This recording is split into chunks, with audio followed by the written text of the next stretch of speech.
Thanks, Gil. Thanks to everyone. Thanks to the organizers, Suching, everyone else for inviting me here. It's nice to be back in Santa Barbara after almost exactly 3 years. If you recognize that title slide, it's because I reused this image exactly. That talk was 2023, 7th of February, almost 3 years ago at the Cosmic Web Workshop. I won't be changing this image until we have an actual intensity map from COMAP or some other experiment. So I'm here to talk about CO and C2 line intensity mapping. I want to talk about why line intensity mapping, although I think, both Kavli and Steph have given great overviews, as well as Nicholas Kern, about line intensity mapping. I want to give an overview of basically this very bright, vibrant subfield of doing line intensity mapping with these star formation lines, where these things are going in the near future, and how we want to eventually navigate that subfield towards cosmological line intensity mapping beyond the pilot projects that are operating right now. As you heard from Steph, the name of the game is map large cosmic volumes, and I think we heard a lot about motivation in particular for going into this matter-dominated epoch. We have great maps of the CMB, secondaries of the CMB. We have great three-dimensional pictures of the local-ish universe going out to Redshift 2, the main thing that remains is what is happening earlier, what is happening in this epoch where dark energy shouldn't be very prominent. What does the cosmic expansion history in this epoch tell you about the energy budget of the universe? And there are lots of other associated questions as well to do with structure formation. Reionization we heard a lot about as well as a effectively free parameter at this point in cosmology, and we want to understand how that process happened as well. So structure formation, galaxy formation, cosmic reionization, these are all burning questions that we can only answer by accessing this stretch of the cosmic timeline. We've already been given some great overviews of how line intensity mapping is different from a conventional kind of survey, but what do you need to do line intensity mapping? Well, you need a spectrometer, ideally something that is looking at wide fields, like an IFU or a focal plane array, and you want to point at the sky, and you just want to scan, and somewhere buried in the data cube is something that looks like this, where you have all these galaxies, all the gas in the galaxies emitting in a particular spectral line, and then you're analyzing that intensity field. You're not looking at a point cloud, you're not looking at a flat projected tracer, you're looking at a three-dimensional intensity field. And by and large, as was said earlier, we're still cosmologists, we have an instinct to jump to summary statistics like the power spectrum, moments in the power spectrum if you want, PDFs, the distribution of the intensities of the voxels, and of course we want to cross-correlate this field against other fields that are going to be correlated.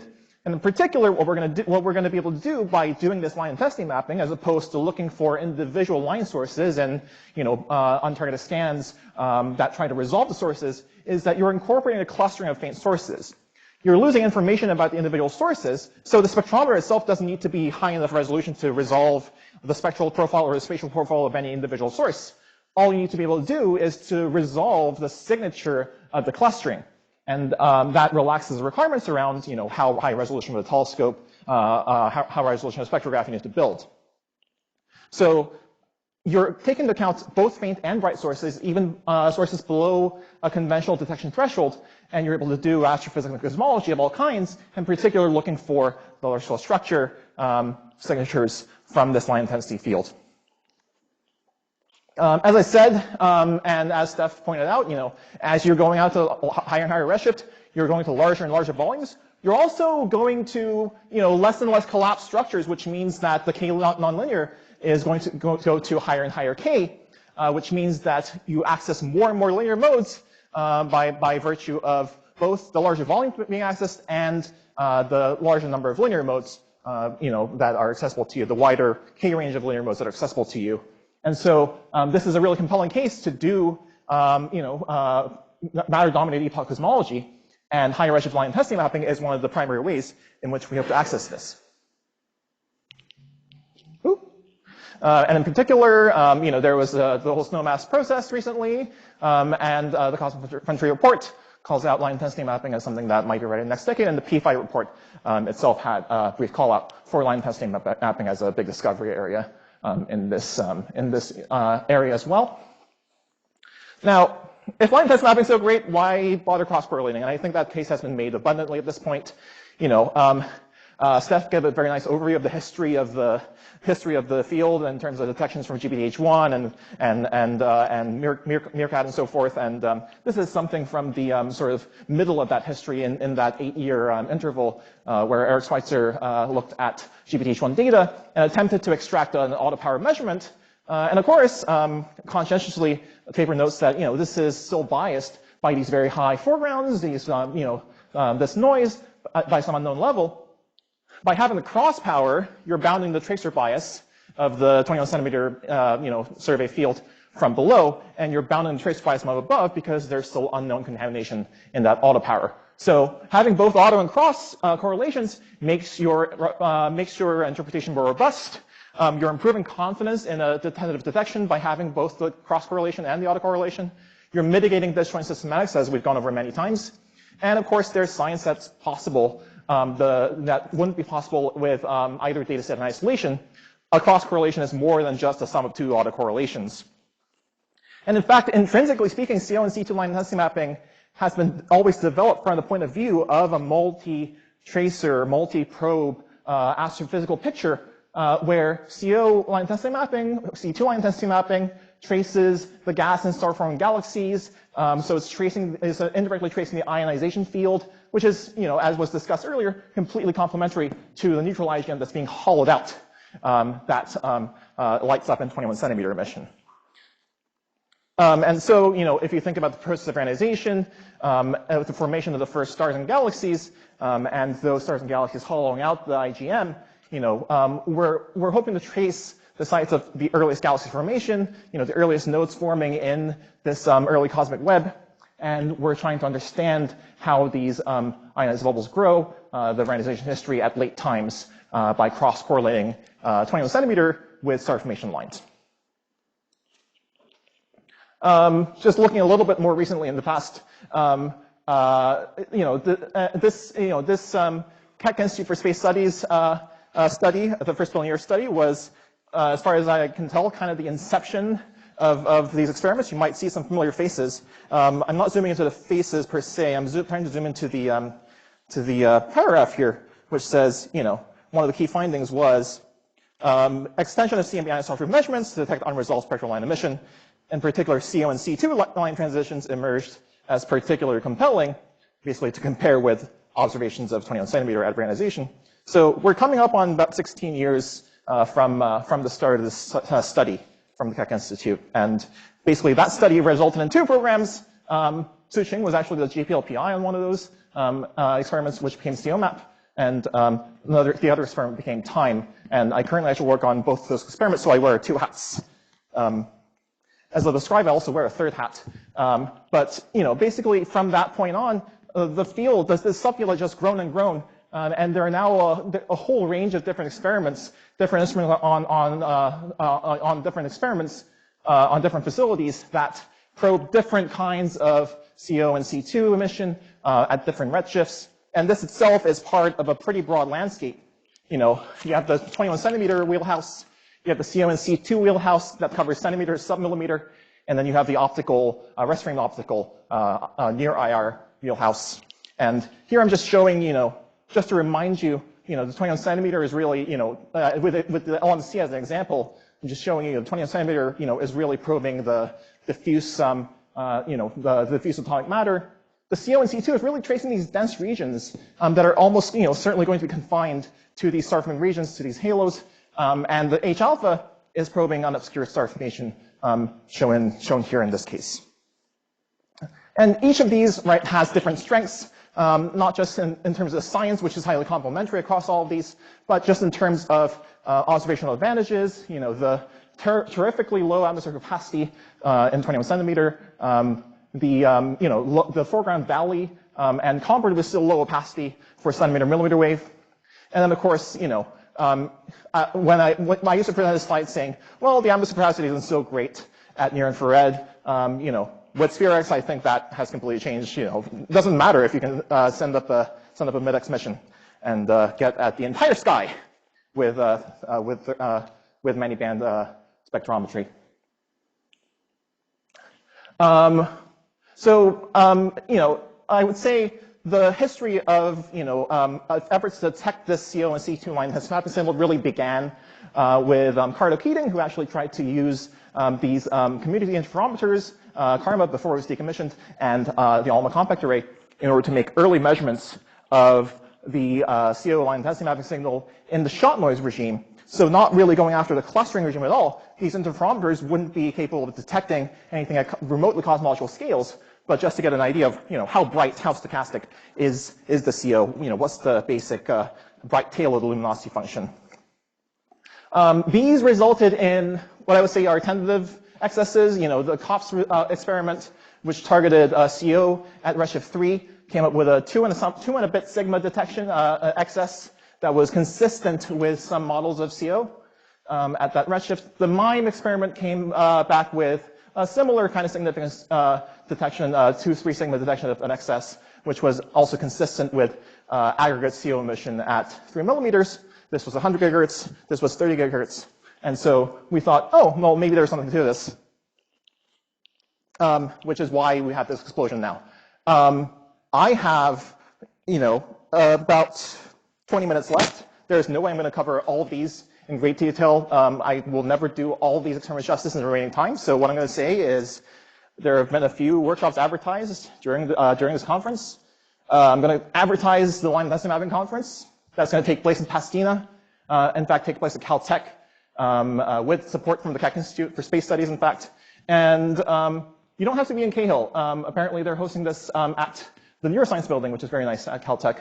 I realized, looking at the list of the SOC, that 6 out of the 16 SOC members are here, including myself. So if you're interested, if this is a field that's interesting to you, consider registering for this workshop. Coming to hear more about this, but I will try to give you a taste of what the activity in the field is like at the moment, nonetheless. So the first project I'm going to talk about is called COMAP. This is the CO mapping array project. Pictured here is the COMAP Pathfinder instrument, along with a bunch of collaborators circa, I think, 2018, I want to say 2017, 2018. This is a project to map CO at the epoch organization ultimately, but the Pathfinder itself is instrumentation that's built at 26 to 34 gigahertz. This is a focal plane array, 19 feeds of coherent amplifier, and we're trying to look at this signal eventually, the CO2 to 1 emission that's coming from redshift 6 to 8. But in this frequency band, that's going to be swamped by this much lower redshift CO1 to 0 emission, from further down in the rotational transitions of CO, because this is much closer to the peak cosmic star formation compared to this. Ultimately, the goal of COMAP is to build instrumentation at multiple frequencies in order to get at multiple rungs of this rotational ladder at different frequencies to make a robust measurement of reionization epoch CO. But the Pathfinder, the goal of that is to say, well, this is near the peak cosmic star formation.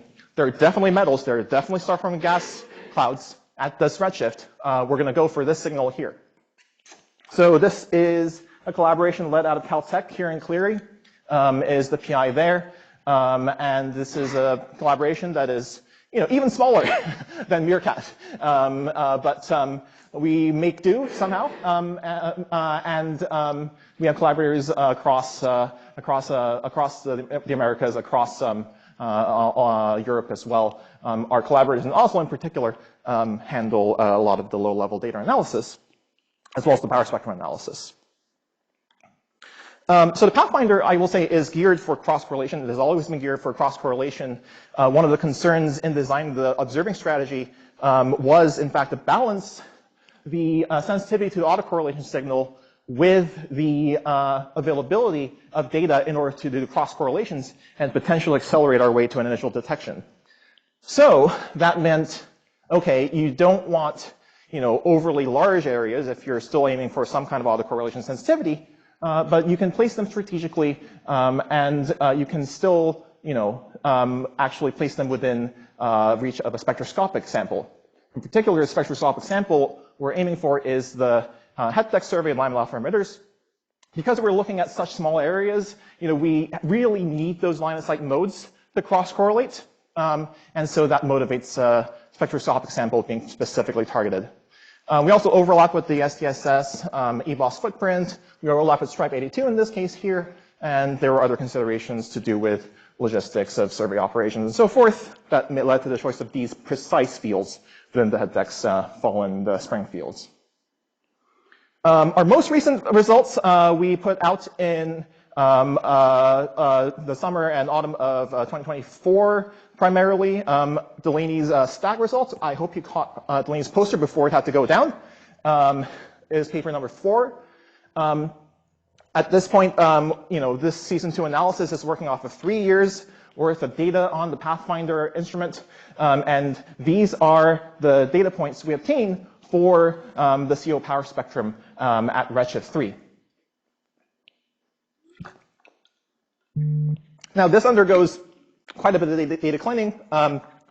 There are a bunch of time stream level processing steps, including a PCA filter at time stream level, and then some PCA mode removal at the map level. And this helps mitigate cismass and foregrounds to the point where the power spectrum estimation, which is done by similar kind of strategy to what you heard with Steph in the chessboard,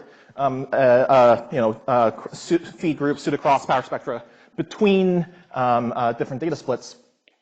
This is a fairly robust result, passes our null test suite, is consistent with noise at this point. This is a minor excess that is fully consistent with a statistical fluke. That said, the level of sensitivity is such that we are now within reach of constraining many of the more realistic models posited for this CO at redshift 3 signal that are out in the literature, including our own visual models. And of course, if you saw Delaney's poster, or if you were at Delaney's lightning talk, you'll know that the stacks are even closer, although there is some model dependence there with the cross-correlation sample. So that's COMAP, and basically, I'll return to COMAP and the future of COMAP in a little bit. But COMAP is basically following on from where COPS left off, the 30 gigahertz interferometric survey. And so the question then becomes, well, you have this other result here, which is also tantalizing. That's a tentative excess that's consistent with this model of, a bunch of CO lines on top of each other at 100 gigahertz.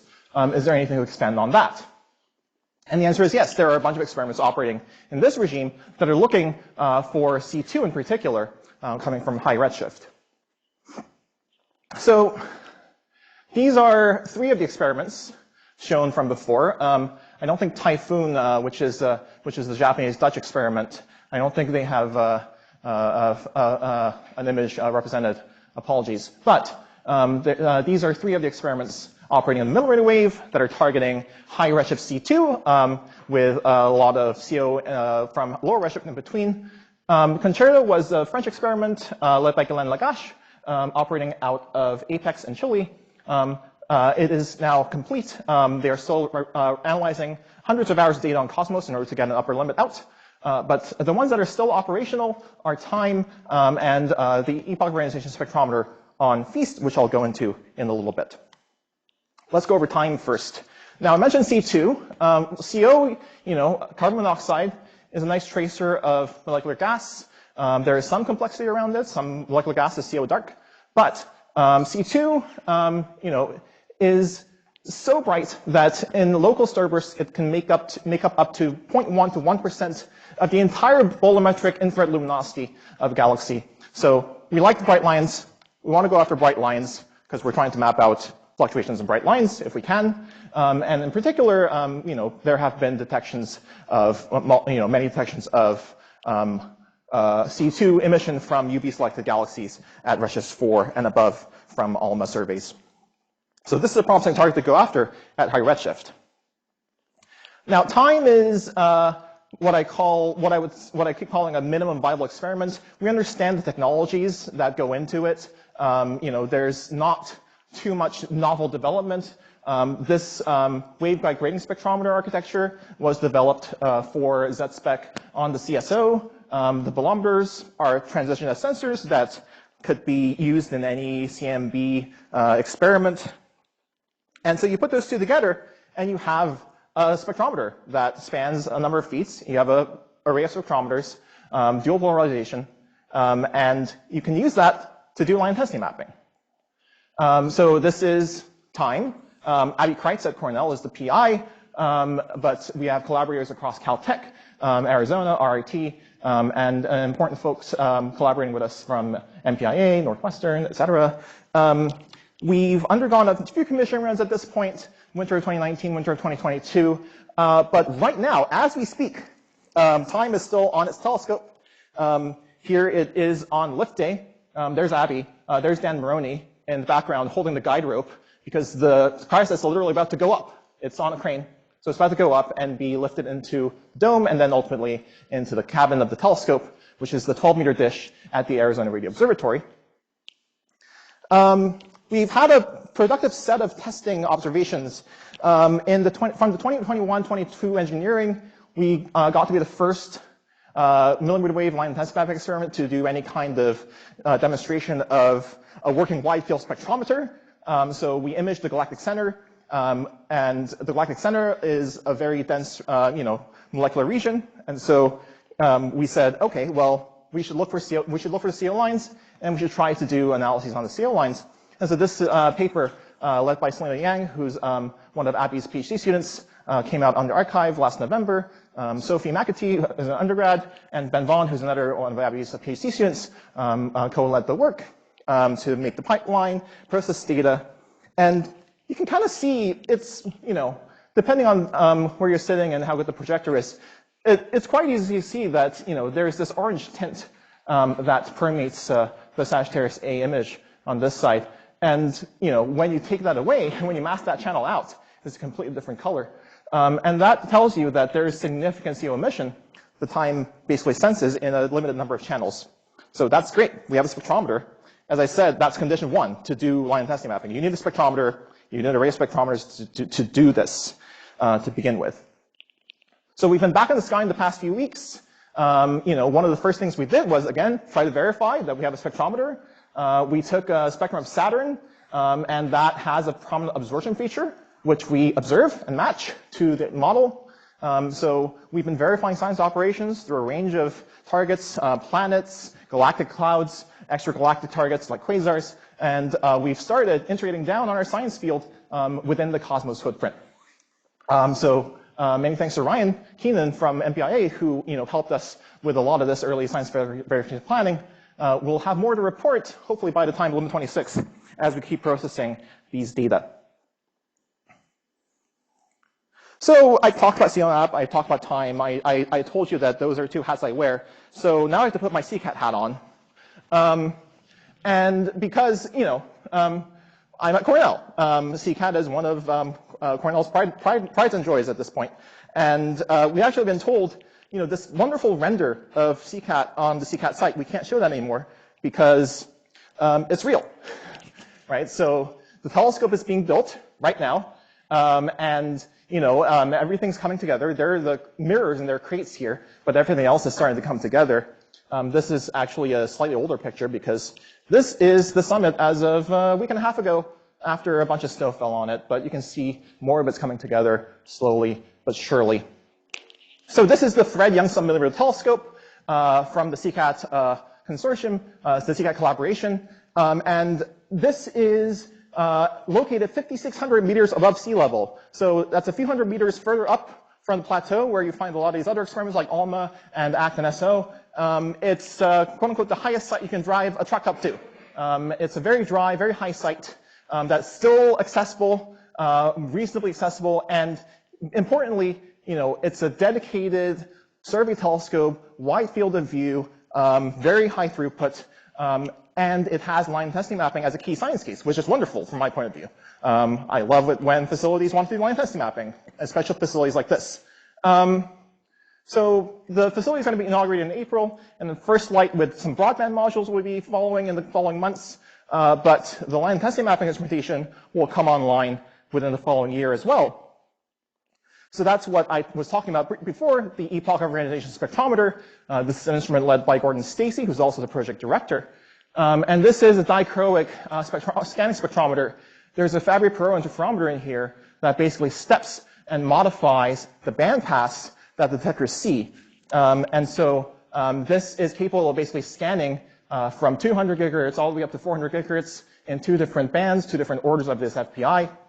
There are over 6,000 detectors on this array. And they're all going to be scanning across the sky, and they're all going to be scanning in frequency as well. So, and they're also going to be multiplexed, spatially speaking, at each instant. Different detectors are going to see different frequencies. So this is, the kind of high throughput instrumentation, the high optical throughput instrumentation that is appropriate to match the wide field of view, the high throughput of the telescope itself. There are also plans for a second module, which Abby is leading, plans for a 150 gigahertz on-chip spectrometer module to do CO line intensity mapping at lower redshift. But in terms of EOR spec, going after this high redshift C2 signal, this is an extremely competitive instrument because of that high sight, the rarefied atmosphere, the optical design of the instrument and of the telescope. We expect to basically make this order of magnitude leap in sensitivity with FEAST versus the previous generation of experiments like Concerto and Time. And in some frequencies, the higher frequencies, right, we're kind of the only game in town because none of the other facilities can dream of accessing these higher frequencies as reliably as from CCAP. So construction is going well.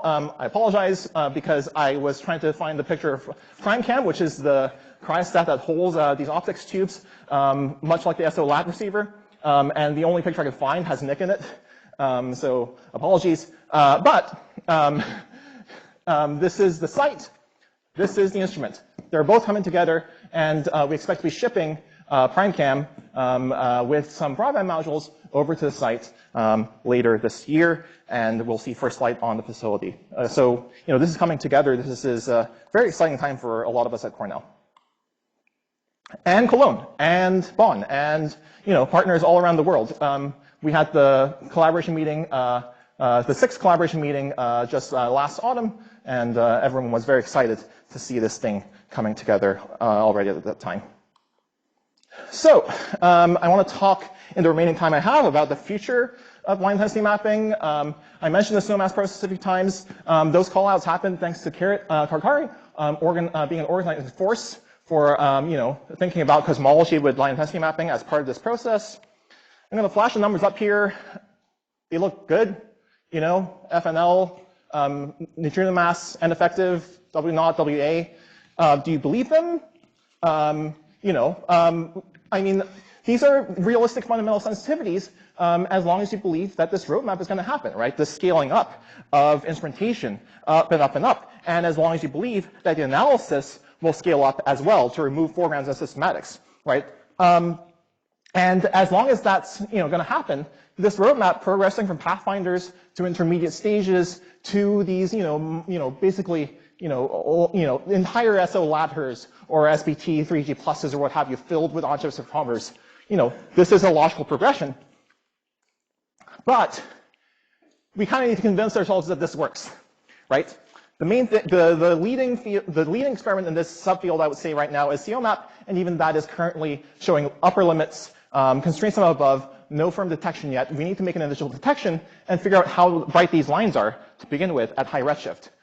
We also need to scale surveys to larger areas so we can increase our overlap, increase our potential cross correlation with projected tracers, with photometric tracers, gain more of these transverse modes instead of relying on longitudinal for cross correlation.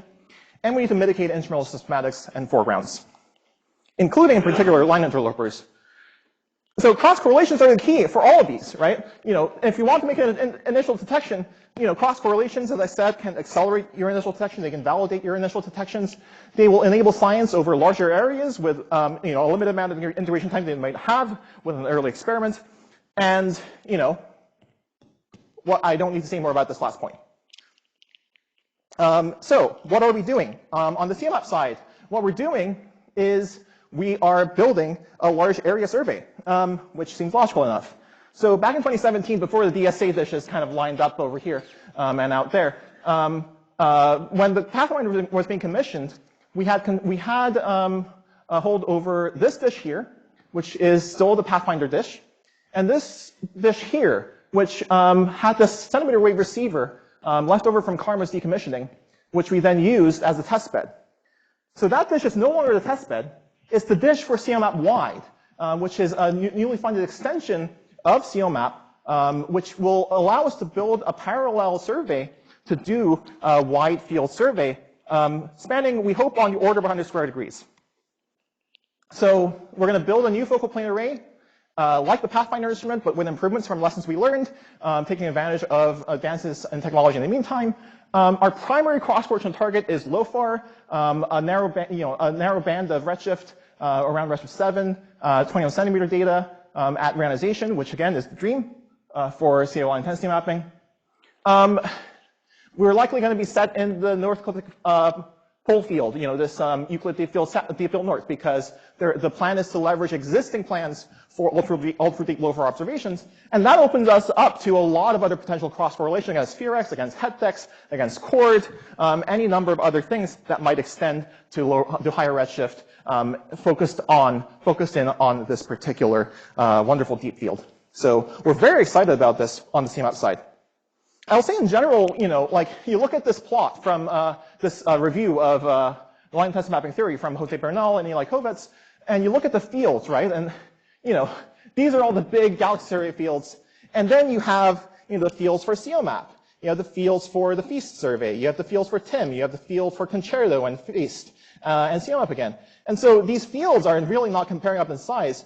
And that, I think, is limiting our potential for cross-correlation, as I said, in particular with certain kinds of tracers, where you really need those transverse modes.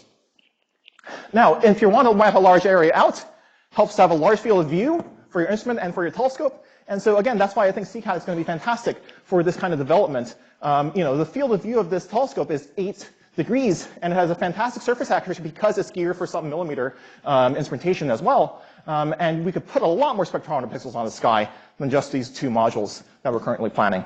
So long term, it's really exciting. I think line intensity mapping will really work well with others into the future. I'm running on negative time, so let me just give a flash overview of some things I've been thinking about. Stacking, I've been thinking about this a lot with Delaney, thinking about this on COMAP. And one of the things I think we're realizing is that, like I said, line intensity mapping, we're not trying to pick individual sources.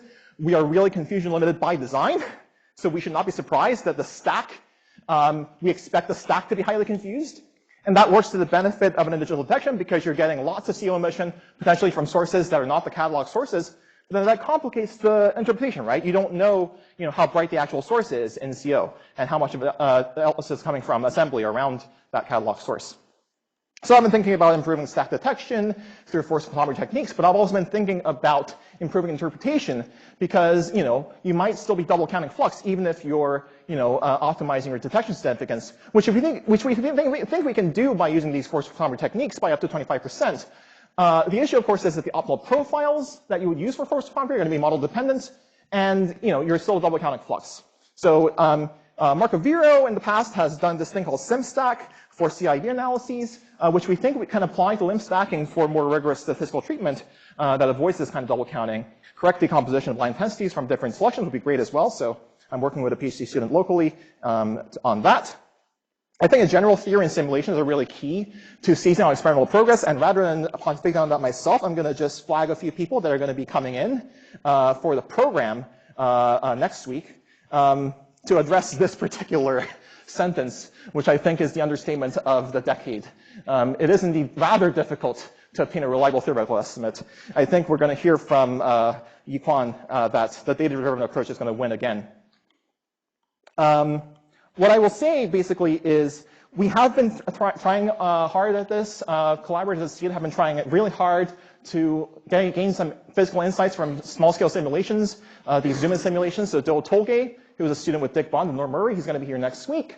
And he's been thinking a lot about simultaneous modeling of these kinds of lines, CO, H alpha, bolometric infrared luminosity, in order to model these kinds of cosmological cross-correlations. And in particular, that really fits into the WebSky program. Someone else mentioned WebSky yesterday. And, it's fantastic to have these all-sky mocks, but line intensity mapping is not one of the tracers. And in particular, because of the limitation of the resolution of WebSky, or WebSky, as Dick would say, you start kind of missing out fainter galaxies in the outer continuum and in the lines. So Nate Carlson, who's a student of Dick's, and Dick, they're both going to be here next week for the LIM week of the program, which I'm very sorry to miss. But they've been working on two parallel directions, one of which is to make smaller volume mocks that are higher resolution, and in particular, in order to test this idea of primordial non-Gaussianity in an intermittent form, in this multi-field form, and see if that can be tested with line intensity mapping one-point statistics.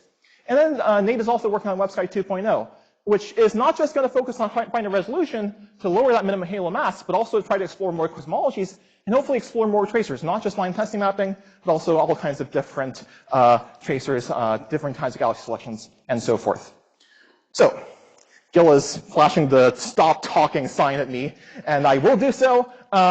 Just to note, experimental progress is really picking up. And I think to leverage that momentum, we really need to start designing for cross-correlations. I think it's really exciting the kinds of science we can get out of those cross-correlations. And I hope we're going to see more of it in the next 16 years. It's been 16 years since that first Million Years workshop. Let's make sure we keep that momentum up. Thanks.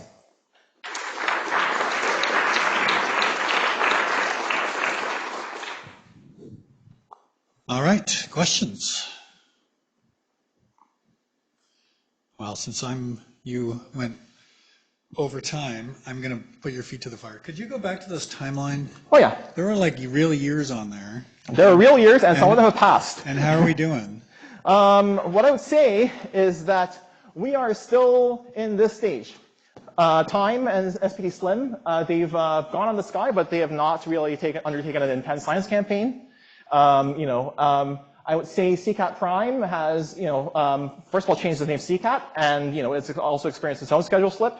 And since this white paper was written, I would say we're kind of looking, this time scale that was 2022, we're kind of, just like I was over time, we're kind of over time a little bit, by a few years at least. The other dimension of this is that a lot of this roadmap relies on smooth, nicely, progressing development of object spectrometers. I think that remains to be seen. SPD Slim is trying very hard. Deshima and Typhoon, I think, have shown a lot of promise. But that technology really needs to be validated in order, to see this roadmap through with these precise years. What I would say is I'm less excited by, these exact years and more so excited by the overall progression that we're envisioning. Right. So you're talking about the two left columns or whatever, but I didn't hear much discussion of any of those other columns. Like, are we about to measure FNL to 5? Oh. With this generation? This generation, I think it's going to be a little bit challenging, not because of the fundamental sensitivity, but because of the survey designs, right? We're still in the phase where a lot of these pathfinders were designed for very deep, small field surveys in order to drill down on line intensity mapping signals. And that, I think, is clearly the wrong approach if you want to go after any of these goals, right? So that is a big issue. In principle, if you've got the right survey size, even with this number of spectrometer hours, yes, like you could reach the fundamental sensitivity. I think you still have a lot of issues to fight with in terms of foregrounds, systematic control, all these things that have yet to be proven. So again, if you believe these numbers, I'm happy. But I think these should be, I think like any white paper, community white paper, right? There's a boulder of salt that goes along with every table in the white paper. Okay. Other questions? Yeah, I have maybe a question more on the theory side. What do we know about the relative strengths of the different lines of the same species from the same object? So different lines of the same species, so like the CO rotational lines? Yeah, the different. Yeah, I mean, I would say not enough, I think is the short answer. And this was one of the slides I kind of fled past, because I talked about, if you're looking for high redshift C2, you're also going to run into all of these different CO lines in the way at the same redshift, but from lower redshift, but into the same observing frequencies.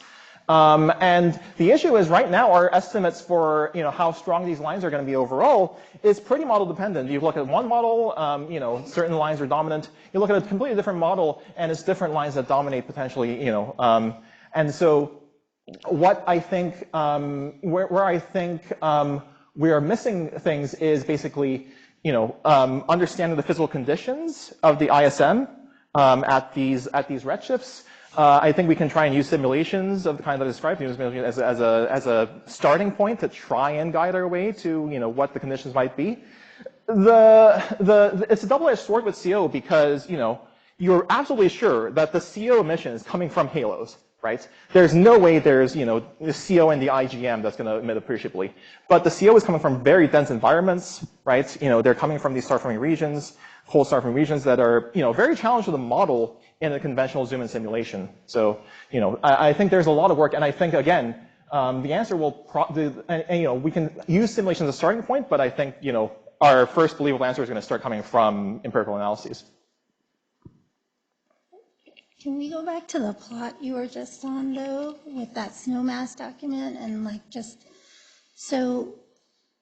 that ineffective constraint that your 0.013 is the same that CMB stage 5 is targeting, right? Mm-hmm.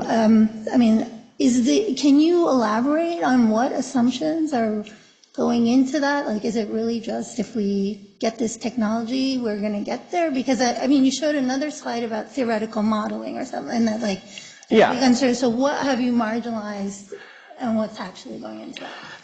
Yeah, so I think what we're marginalizing over here is foreground strategy, right? I keep mentioning that we have these interlopers, confusion between different lines, redshifting at the same observing frequency. That is marginalized over. We assume we can reach an optimal strategy in order to disentangle those lines. Several people in the room have thought about this. Yunting, for example, has thought a lot about different ways to simultaneously model different lines, and she gave a lightning talk about Bayesian multi-line intensity mapping. That's one of the assumptions. Again, the other assumption is that you're going after a survey area that is sufficient to make those cosmological constraints in the first place, which if you're doing a tiny Pennsylvania survey of, a degree,